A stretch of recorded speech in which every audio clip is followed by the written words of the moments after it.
Ini. Nah, jadi di internet itu adalah jaringan yang menghubungkan komputer dari seluruh dunia.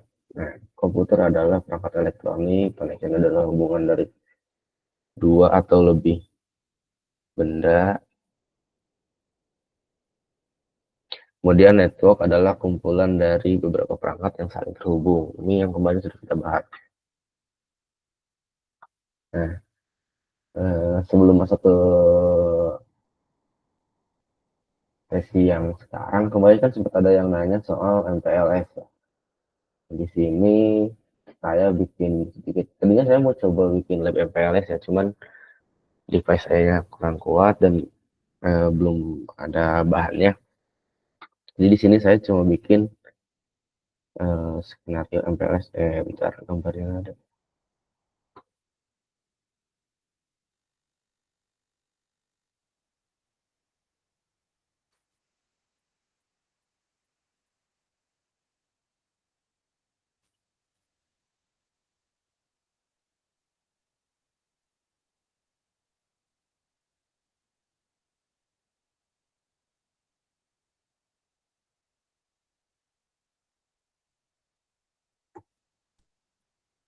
Di sini ada contoh arsitektur yang dipakai kalau misalkan kita mau pakai MPLS.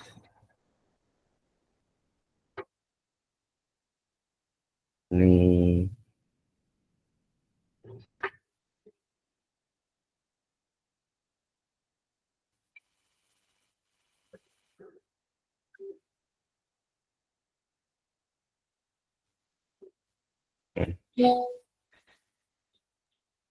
ini contoh skema arsitektur kalau kita misalkan mau pakai MPLS. Nah, ada beberapa poin penting yang jadi unsur utama MPLS ya. Yang pertama ini ada LSR atau label switching router. Nah, ini ada di dalam jaringan MPLS-nya. Nah, antar router LSR ini dia biasanya pakai dynamic routing, misalkan pakai OSPF. Nah, kemudian di pinggir-pinggiran jaringan MPLS ini biasanya ada router juga yang dia berperan sebagai label edge router. Ini biasanya ada di samping-samping dan ini yang apa namanya facing sama router customer atau facing sama perangkat-perangkat yang di luar jaringan MPLS ini. Nah, di sini ada juga LSP atau label switching pad. Nah, ini LSP ini jalur yang dipakai pas traffic dilewatin ke MPLS gitu. Nah, di sini kan ada banyak istilah yang mungkin belum kita bahas sebelumnya. Ya, kenapa saya bilang ini nanti akan kita bahas karena di sini ada beberapa istilah yang harus kita pelajari terlebih dahulu di LSR, SPF, LSP.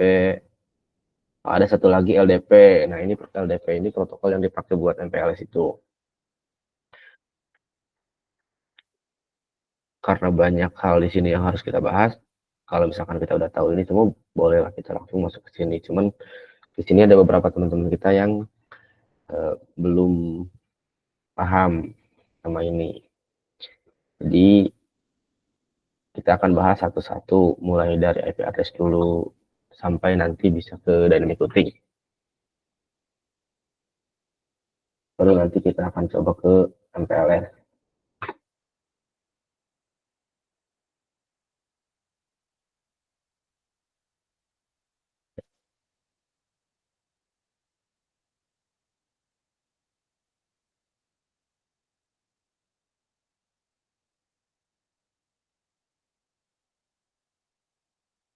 Saya lanjut lagi.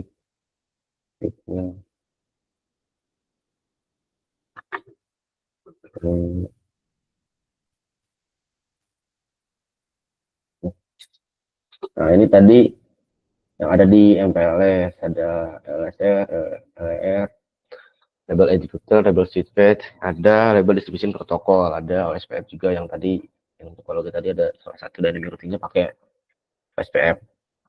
Nah ini kan ada banyak hal yang harus kita pelajari dulu supaya kita bisa ke ini. Makanya kita akan belajar dari dasar. Kita akan coba bikin uh, koneksi dari dua komputer terlebih dahulu. Ini bisa dipraktikkan di Cisco Packet Tracer atau misalkan langsung di perangkat fisik juga bisa.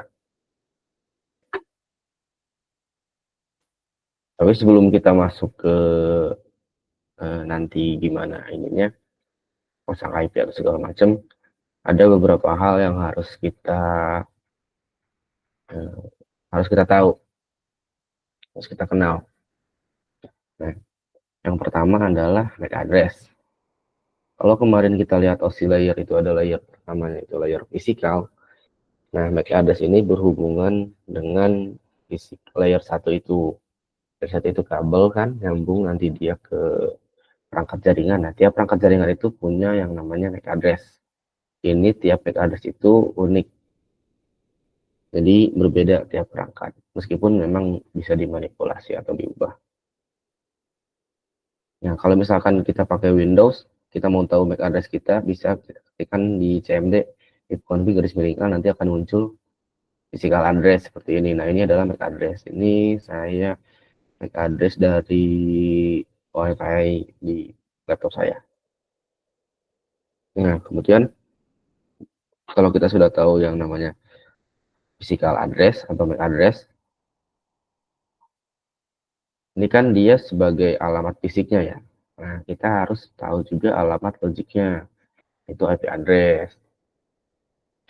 Kemarin sempat kita bahas juga soal IP address dikit, juga ada beberapa catatan soal IP address di Notion yang udah saya share kemarin. Nah, IP address juga unik. Dia tiap perangkat atau tiap device yang terhubung ke jaringan itu biasanya berbeda, karena kalau misalkan sama nanti akan ada konflik IP address. Nah, itu mengganggu jaringan. Nah, kalau misalkan kita mau tahu IP address dari perangkat kita gimana, kalau di Windows tadi sama ifconfig garis miring L bisa, atau ifconfig doang juga bisa, nanti ada IP persingkat address dan ada subnet masknya. Nah, kemarin kalau misalkan udah baca soal IP persingkat, di catatan itu ada soal subnet mask juga, ada juga cara penghitungannya seperti apa. Nah, MAC address tadi kan alamat fisik, IP address alamat logiknya. Sekarang bagaimana cara kita mengetahui alamat IP ini punya MAC address ini? Itu ada yang disebut dengan ARP, Address Resolution Protocol. Nah, dia ini tugasnya untuk mapping atau memetakan alamat IP address ke alamat fisiknya. Jadi kalau misalkan ketika ada dua komputer yang saling terhubung, atau misalkan ada beberapa komputer yang saling terhubung, sebenarnya ketika dia melakukan ting atau apa, dia bakal nanya ke jaringan di situ, IP ini punya siapa, MAC address-nya berapa. Nah, ARP ini dia akan bikin tabel gitu, isinya IP ini punya siapa, IP ini punya siapa, IP ini punya siapa. Terus ada tipenya juga, ini tipenya dynamic karena bisa jadi berubah-berubah kalau kita set static. Tapi di sini ada satu IP yang tipenya static. Nah, ini IP broadcast. Dan di broadcast ini buat apa? Kalau di perangkat-perangkat dulu, perangkat-perangkat jaringan dulu. Kalau misalkan kita ping IP broadcast ini, dia bakal nge-ping ke semua IP yang ada di jaringan itu, dan dia bakal ngirim respon dari setiap IP atau setiap perangkat yang ada di sana. Tuh, cuman kalau sekarang jarang ada yang nerima broadcast di ini secara default. Nah, tadi kita udah ngomongin IP, MAC address, sama tadi saya bilang soal ping. Kemarin juga sempat kita bahas soal ping, sebentar bagaimana cara melakukan ping. Nah, ping ini adalah salah satu alat untuk sebagai kita network engineer ya, yang kita pakai buat ngetes dari satu perangkat ke perangkat lain apakah sudah terhubung atau belum. Nah, Bisa kita coba tes di CMD seperti ini, ping ke IP ini. Nah, setiap dia melakukan ping ini, sebenarnya dia melakukan ICMP echo request dan akan ada ICMP echo reply dari perangkat tujuan. Sebenarnya kalau kita perhatikan di sini kan ada reply from, ini ada byte-nya berapa, ada time, dan ada TTL. Nah, ini sebenarnya nggak harus TTL, misalkan TTL nggak harus 64 terus-terusan, time-nya juga, byte-nya juga. Ketika kita melakukan ping ini adalah balasan dari si eh, tujuan. Byte ini adalah paket yang dikirim, ukurannya berapa, 32 bit, ini default dari Windows segini. Terus time ini adalah jarak atau waktu yang dibutuhkan untuk bolak-balik echo request sama echo reply, butuh waktu 2 milisecond, ada yang 1 milisecond, ya tergantung media jaringannya apa, pakai wireless atau pakai kabel. Nah, terus TTN time to rate ini eh, dia ini bisa dibilang apa ya, ini sebenarnya ada bahasannya nanti di minggu depan, bahasan soal TTL ini, karena TTL ini akan berkurang setiap dia melewati router. Jadi TTL ini nggak harus jumlahnya 64, bisa saja jumlahnya berubah-berubah. Kalau misalkan kita coba tes aja ping di perangkat kita masing-masing, itu misalkan ping ke detik atau kemana, TTL-nya pasti ya segini. Karena tiap perangkat tuh ada default TTL-nya berapa, meskipun default TTL itu bisa diubah. Nah, kemudian di sini ada statistik dari pingnya itu. Kita ngirim paketnya berapa, terus kita terima paketnya berapa, terus lossnya berapa. Juga ada di sini rata-ratanya berapa, itu maksimum minimumnya kayak gitu. Ada di sini semua. Nah, ping ini kan tadi sempat kita singgung dikit, dia ada ICMP echo request dan ICMP echo reply. ICMP ini protokol yang dipakai buat kirim pesan. Selain di ping, dia juga dipakai di traceroute. Kurang lebih gambarannya kayak gini. Jadi ketika dia ngelakuin ping, dia bakal ngirim, atau misalkan dari server ini atau dari dua-duanya bisa, dari siapa yang ping duluan, dia bakal ngirim echo request terlebih dahulu, lalu dari si tujuannya bakal ngirim echo reply. Nah, proses pulang pergi ini yang menjadi acuan time di sini. Jadi bukan cuma proses echo request aja, tapi proses echo request tambah echo reply itu yang menjadi acuan berapa lama dia waktu ini. Nah, terus kalau buat TTL nanti ada hitungannya, ada pembahasannya, jadi kita coba bahas di pertemuan berikutnya, karena ada ada beberapa hal juga yang harus kita sampaikan soal ping ini. Tapi sedikit mungkin apa namanya, soal TTL. TTL ini akan berubah setiap dia melewati router, akan berkurang setiap melewati router. Dan tiap perangkat itu punya TTL-nya masing-masing. Kalau misalkan di Windows, TTL default-nya itu 128. Kalau di Linux, TTL default 64. Kalau di macOS 64. Kalau perangkat Cisco, ada 255. TTL itu maksimal di 255.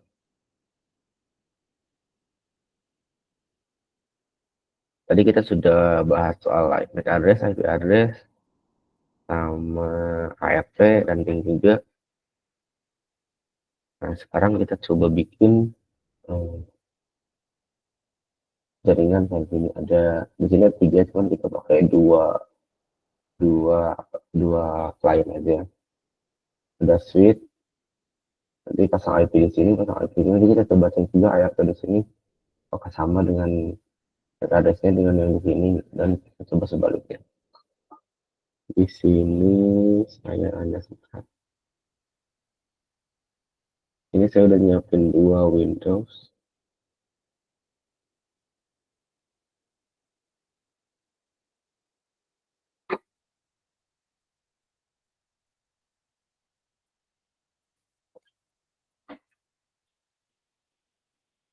So,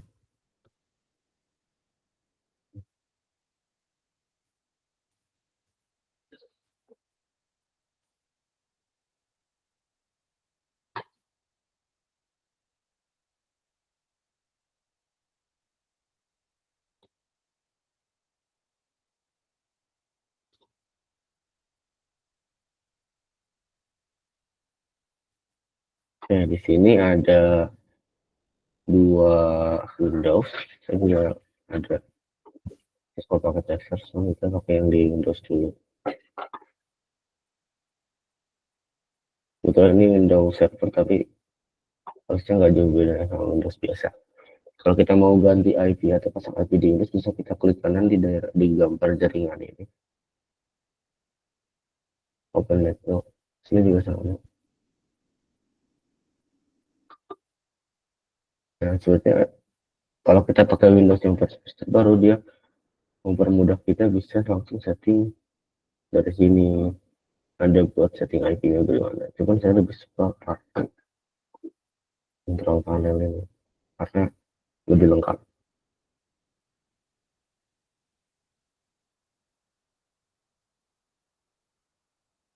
Sebelum kita pasang IP-nya, kita coba buka CMD.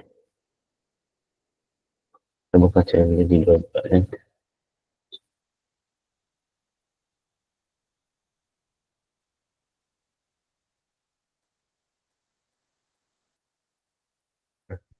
Ini ada satu ini MAC address-nya yang ini physical address. Tinggal lihat siapa yang coba versi 4-nya ini random sih dia. Karena sebenarnya belum di setting.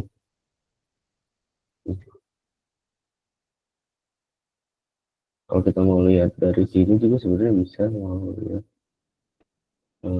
ini ya, physical address-nya. Kita coba setting ini, jangan ini. Oh, biasanya defaultnya itu kayak gini ya. Cuman ini kemarin saya udah sempat tes buat apa namanya? Tes ya,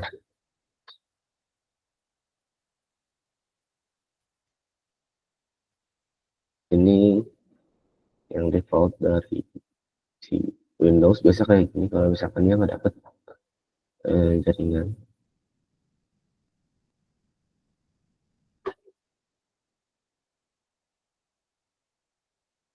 tingkat 19,8 oh, 1,52. Nah, gateway di sini karena sebenarnya tadi jaringan cuma dua, cuman lokal gitu doang ya. Kita nggak perlu isi gateway. Cuman kalau misalkan mau diisi, kita harus isi IP yang ada di routernya. Misalkan kita nanti pasang di routernya 254. DNS juga, misalnya kita pakai DNS Cloudflare. Oh, sorry, salah. Dua. Karena tadi kita pakai slash 30 di sini. Jadi cuma dapat dua IP address saja.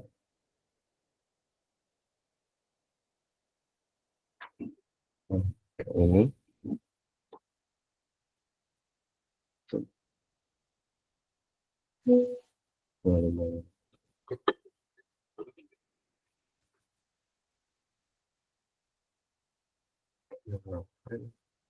oh enggak, yang ini kita nggak usah pasangin gateway.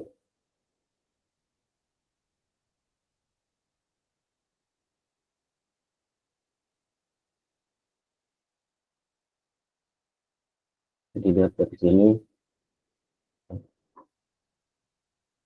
ada IP-nya, ini juga ada. Dan tadi kita coba MAC address tadi udah lihat ini MAC address-nya, ini IP versi 4-nya, subnetnya, gateway. Sini juga sama. Nanti.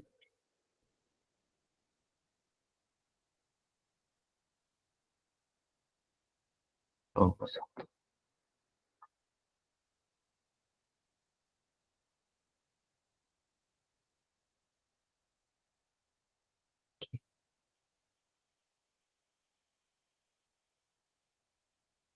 Ini ada IP-nya, ini ada MAC address-nya, sama seperti di presentasi tadi.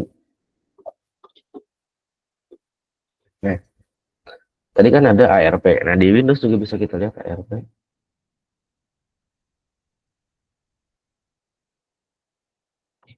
Hmm. Bisa kita lihat di sini misal ini Windows yang ini, MAC address-nya ujungnya 732A, IP-nya 108.01.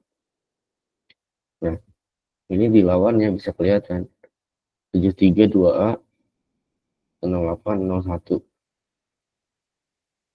dynamic.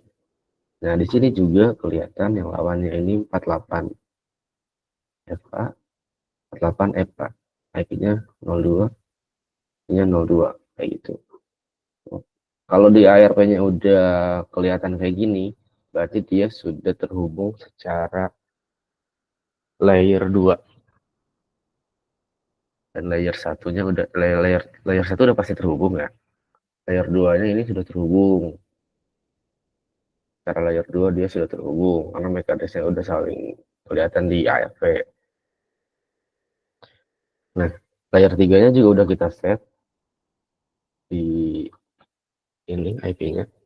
Tinggal kita tes ping ke lawannya.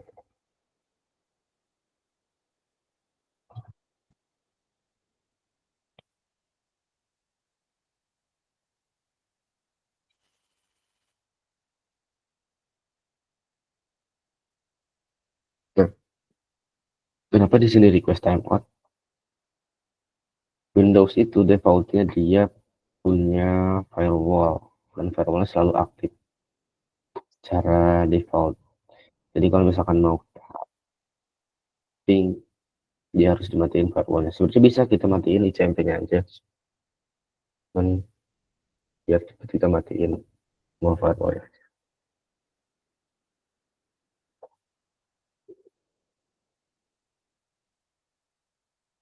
Kalau misalkan di Windows biasa bisa cari di Windows Defender Firewall sini, bisa dimatiin. Ini udah off, ini yang off di di klien 01 ya yang off. Yang di sini belum kita ubah apapun. Jadi sekarang kita ping lagi ke 1. Ada balasan. Nah, si Windows secara default itu tadi dia memblokir ICMP. ICMP itu protokol yang tadi seperti kita bilang, protokol yang dipakai buat komunikasi ping atau threshold. Makanya kalau ICMP-nya diblokir, dia nggak bisa muncul di sini. Kayak ini yang klien 2 ini, firewall-nya masih aktif. Dia ngeblok ICMP. Sedangkan yang ini, firewall-nya udah kita matiin tadi.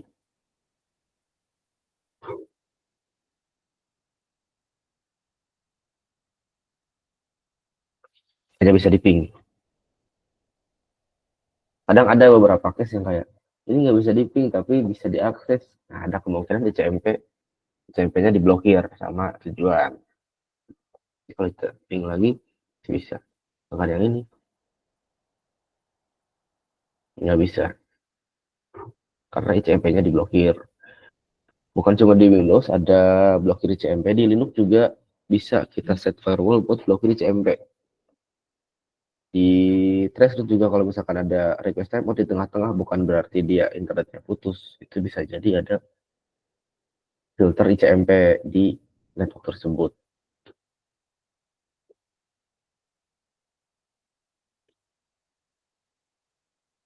Kita coba biar pingnya tetap jalan, terus kita matiin firewall di sini.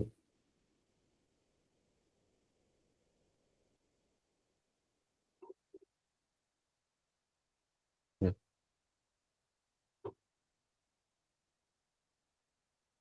kita dinyalain lagi firewallnya, dia nggak bisa diping lagi, ICMP-nya diblok lagi. Tapi bukan berarti server tujuannya mati, ya. Bukan berarti tujuannya mati. Ini karena ada CMP filter.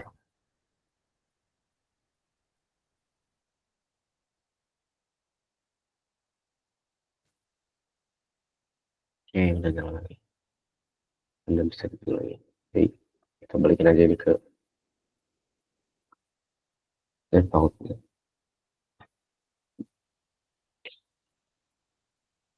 Nah, tadi kan prakteknya kita di sini ya, apa di Windows. Kalau misalkan teman-teman mencoba praktek karena pakai VM Windows ini sebenarnya agak berat ya. Ini speknya kecil sih, cuman memang 4 GB, CPU-nya 1 core, kalau 8 core. Berat, kita bisa praktek di Cisco Packet Reset sama aja.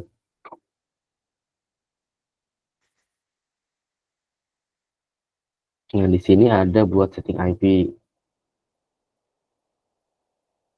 interface yang mana. Ada juga buat CMD, buat looping. Sini juga ada ARP. Ini ada ARP. Tadi ini baru dinyalain, ini IP-nya berapa? Ini IP-nya 2.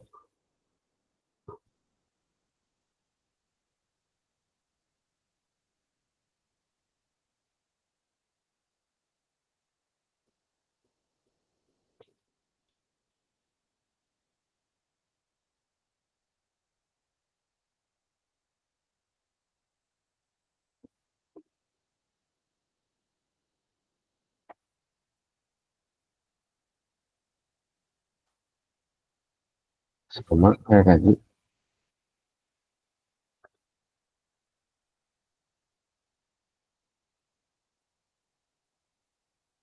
ini ARP-nya.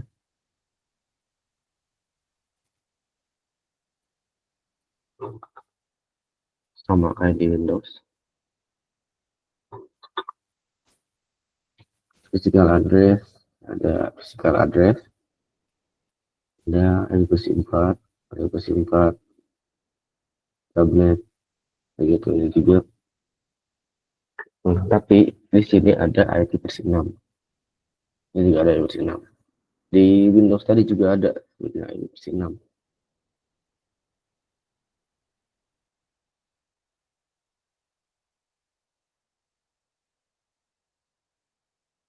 Local versi 6 address. Cuman nggak akan kita bahas sekarang. Kita beresin dulu IP versi 4, nanti kalau bisa IP versi 4 baru kita ke IP versi 6.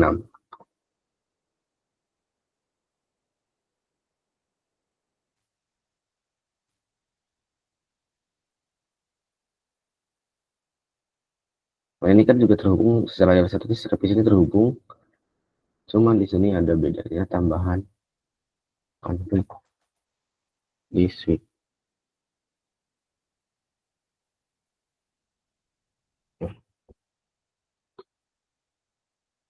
Ini ada 2 yang disetting. Terus ada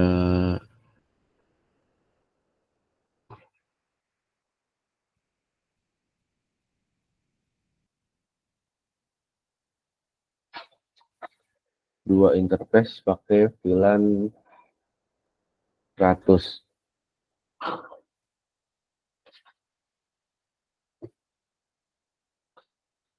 Ini port 3. Nah, ini Casino. Nah, ini di port 2. Yang ini seperti 1. Dia duanya pakai VLAN 100 dan akses. Ini contoh konfig di switch Cisco kurang lebih kayak gini.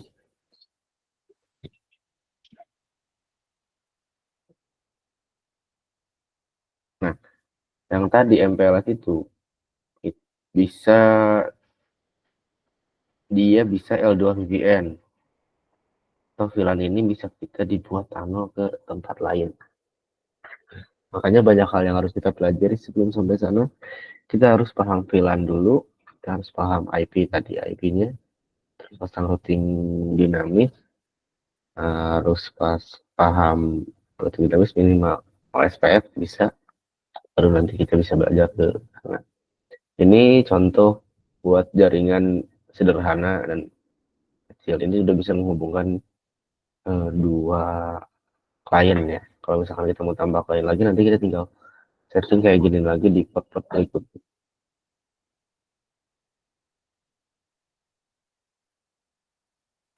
Kayak gitu.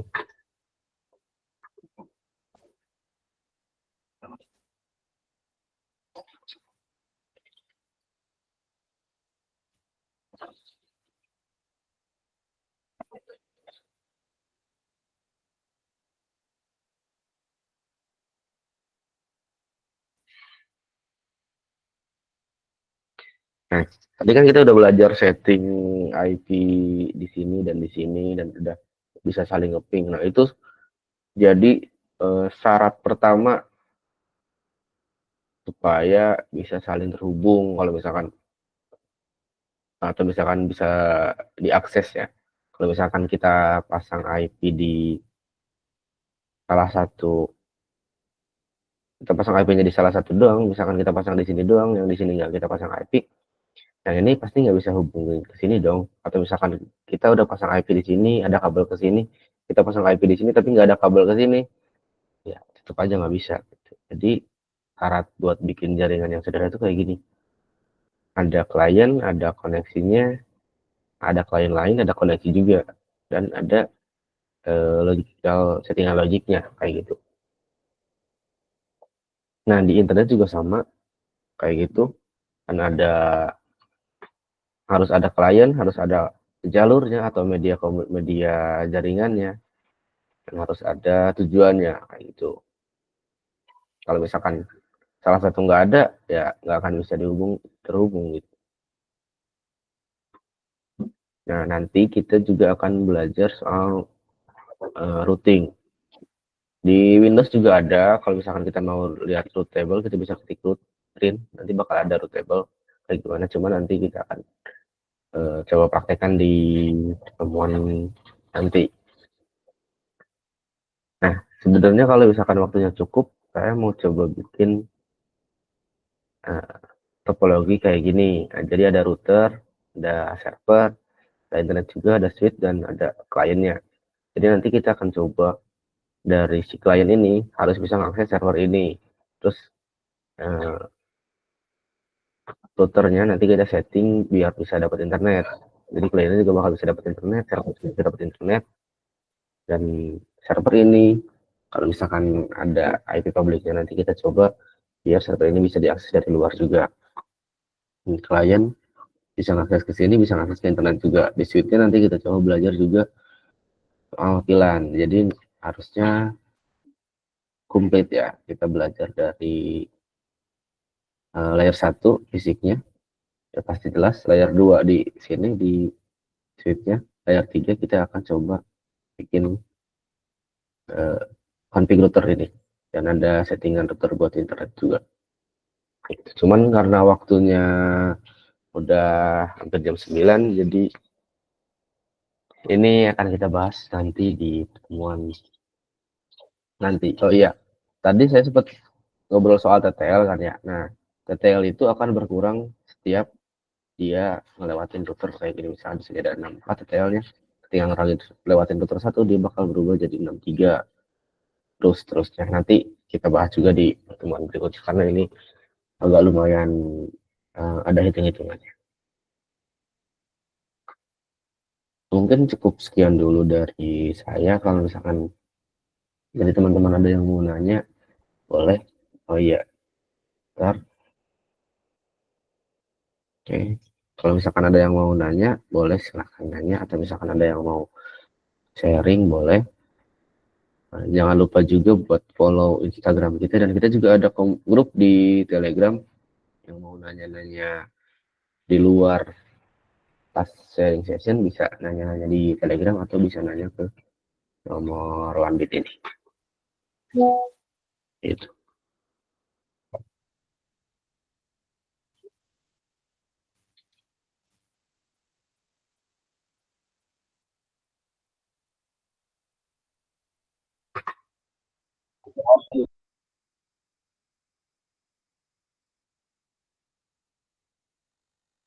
Ya, gimana?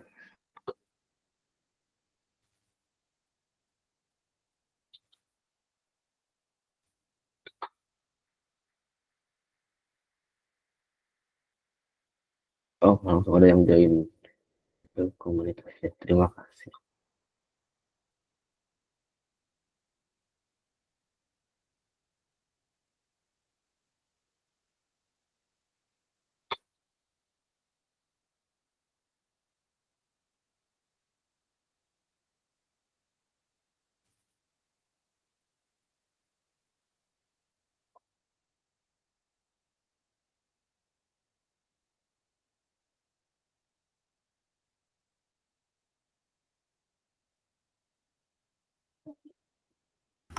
Selamat malam Mas. Iya, gimana? Mas saya mau nanya, tadi balik lagi ke ARP, saya mau nanya, di ARP itu kan tadi ada MAC address yang bisa kita ngedetect perangkatnya ya? Detik perangkat, oh, MAC address perangkatnya Iya berapa betul. gitu Iya. lawannya ya. Eh, Pertanyaan saya, MAC address di ARP itu, maksudnya ARP itu sama Neighbor yang ada di Mikrotik itu sama apa beda ya Mas? Atau ada perbedaan, ada kekurangan dan kelebihannya mungkin? Oh, beda sih sebenarnya. Kalau ARP ini dia di ARP ini dia adanya di sebentar, sorry, ada WhatsApp dulu. Oke. Beda ARP sama Neighbor di Mikrotik itu beda. Kalau Mikrotik itu dia pakai yang namanya MNDP, Mikrotik Neighbor Discovery Protocol. Itu kalau di perangkat lain ada di Cisco, misalkan Cisco Discovery Protocol, atau misalkan ada satu lagi LLDP. Nah, bedanya sama ARP itu kalau protokol-protokol itu dia lebih lebih apa namanya, lebih lengkap, informasi yang diberikannya itu lebih lengkap dibanding ARP. Karena kalau misalkan misal kita lihat di Neighbor Mikrotik aja ya, itu di Neighbor Mikrotik ada bisa kelihatan identity dari mikrotiknya, interface dari mikrotiknya pakai interface mana yang dipakai buat apa namanya, phishing ke perangkat yang kita cek di Neighbor itu. Terus biasanya juga ada versi dari OS-nya yang digunakan berapa. Itu kalau misalkan di MNDP atau Neighbor di Mikrotik ya, Mikrotik Neighbor Discovery Protocol. Nah, kalau di Cisco juga ada kayak gitu. Kalau misalkan kita lihat di Suite biasanya itu lebih enak, lebih fungsinya lebih banyak sih dibanding ARP. Kalau ARP kita kan cuma bisa lihat MAC address-nya aja ya. Kita bisa ngecek ini perangkatnya apa di Mac Vendor. Di macvendor.com kita kita cek. Kayak ini sebentar, coba cek di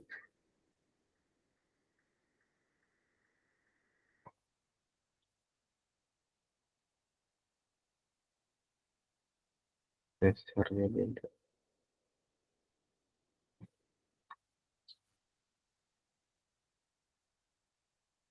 Nah, ini kan ada MAC address saya. Baik, ARP ini. Nah,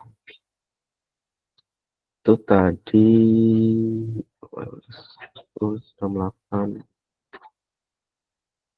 Nah, misal ini, misal MAC address ini. Kita tahu MAC address-nya, tapi ini cuma bisa tahu perangkatnya apa gitu aja. Nah, kalau misalkan pakai Neighbor Mikrotik, dia bisa tahu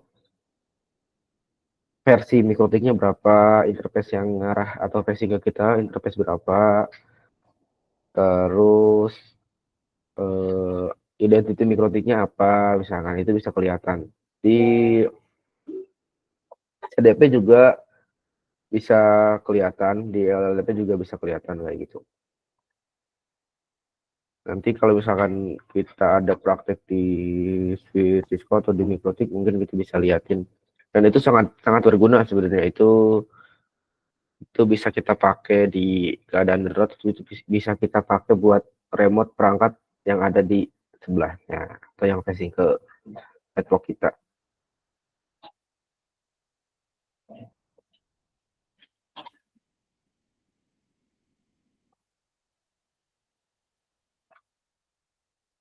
kurang lebih begitu Mas Rio. Gimana, ada yang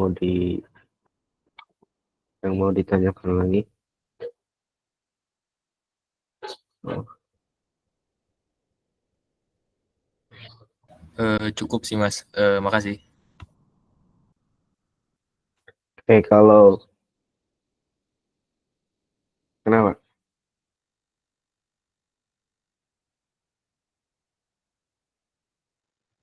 Oke Mas Jauh, saya ingin izin bertanya sedikit mengenai ICMP tadi.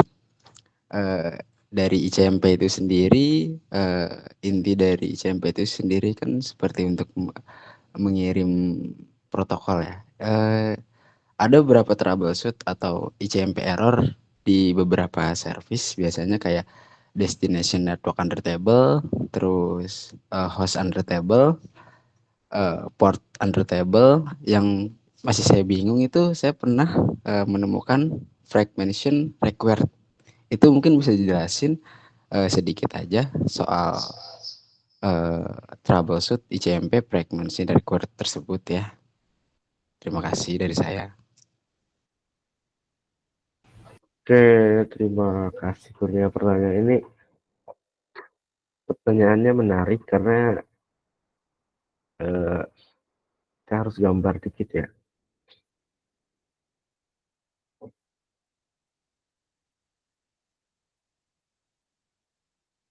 Ada beberapa hal, bentar, sorry, ICMP. Nah, ICMP ini Internet Control Message Protocol. Iya, kita biasa pakai buat ngeping, buat nge-trace route pakai ICMP kan. Nah, memang ada beberapa respon dari server tujuan atau dari klien tujuan yang kita dapatkan. Kalau normal, responnya itu tadi ada kayak gini, reply from gini. Ini biasanya yang kita jadikan patokan bahwa jaringannya normal. Misalkan kita ping Google reply, berarti patokannya itu oh normal. Cuman memang ada beberapa respon yang nggak kayak gini, kayak misalkan destination host unreachable, CTL exceed misalkan kayak gitu, atau misalkan ada yang fragment itu tidak ada. Nah, sebenarnya ini mau saya coba bahas di pertemuan berikutnya. Itu nanti kita bahas soal ping, khusus soal ping saja. Nanti kita akan coba bahas, cuman sedikit. Jadi sebenarnya ketika kita ngirim, kita nyari di Google aja ping paket.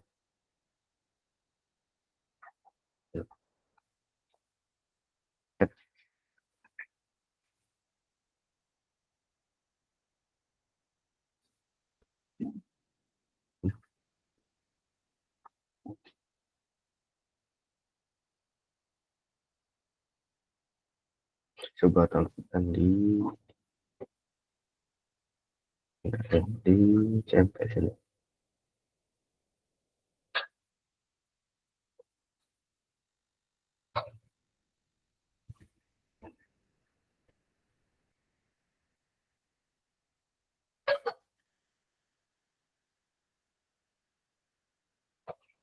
Nah,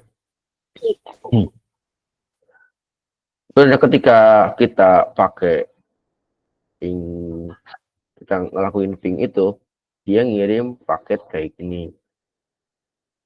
Jadi ada di sini ada 32 bytes ya, dari 0 ke 31. Jadi kita bahas sedikit aja. Nah, di 4 byte pertama dia ngirimin versi, terus ini headernya, type of service-nya apa, total length-nya berapa, kayak gitu. Nah, tadi kan Mas Kurnia sempat bilang ada error fragment. Nah, ini berhubungan sama ini. Nah, ini jadi ketika ngirim itu dia dibagi-bagi gini fragmentnya. Bisa, kalau misalkan kita ngirimnya lebih dari 32 bit ya, bisa kita gambarin kayak gini. Cuman misal kita kirimnya 64 bytes atau misalkan lebih dari MTU. Nah, ini kita bahasnya jadi agak kemana-mana ya, karena banyak yang harus kita bahas, dari Misalkan yang pertama aja tadi destination host unreachable, itu kemungkinan dari topologi yang tadi kita bikin, yang ini, kemungkinan misalkan dari sini ping ke sini, destination host unreachable, bisa jadi kabel ininya putus. Atau misalkan IP-nya belum dipasang, cuma nanti kita bahas di pertemuan berikutnya. Memang ada kayak gitu. Terus misalkan time to leave exit.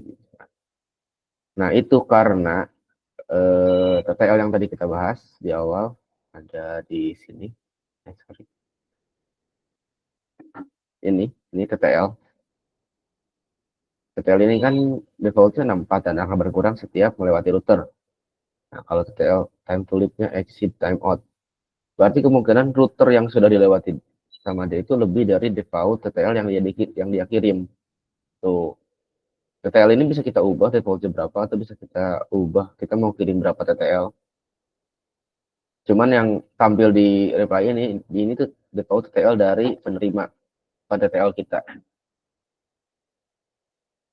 Terus yang fragmen itu ketika kita kirim paket lebih dari MTU default Ethernet itu 1500, tapi dikurangi header jadi kalau nggak salah sekitar 1400 sekian. Nah kalau kita kirim paket lebih dari itu atau misalkan layer 2 yang kita pakai itu MTU-nya kurang dari paket yang kita kirim. Nah, paketnya itu akan dipecah jadi beberapa bagian, terus nanti digabungin lagi di tujuan. Nah, kalau misalkan pas pemecahan itu atau pas fragmentasi itu nggak benar, misalkan ada kendala, nah disitulah ada error fragment, balasan dari ICMP yang kita kirim.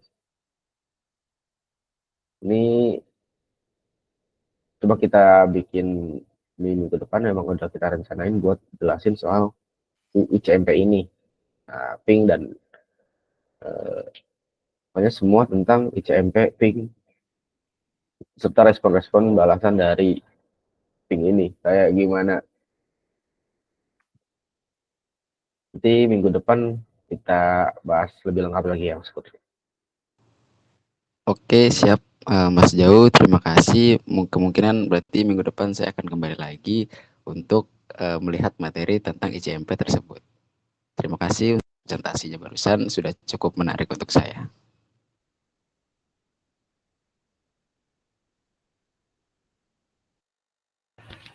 Oke, Mas Kurnia. Mungkin kita cukup sampai di sini dulu ya, karena udah jam 9 lebih. Buat teman-teman yang mau tahu informasi buat minggu depan, bisa follow Instagram kita. Kita aktif di Instagram buat informasi-informasinya, atau di grup Telegram juga. Yang mau file rekaman dan file presentasinya nanti bisa liatin di Instagram kita, atau kita juga share di komunitas pastinya.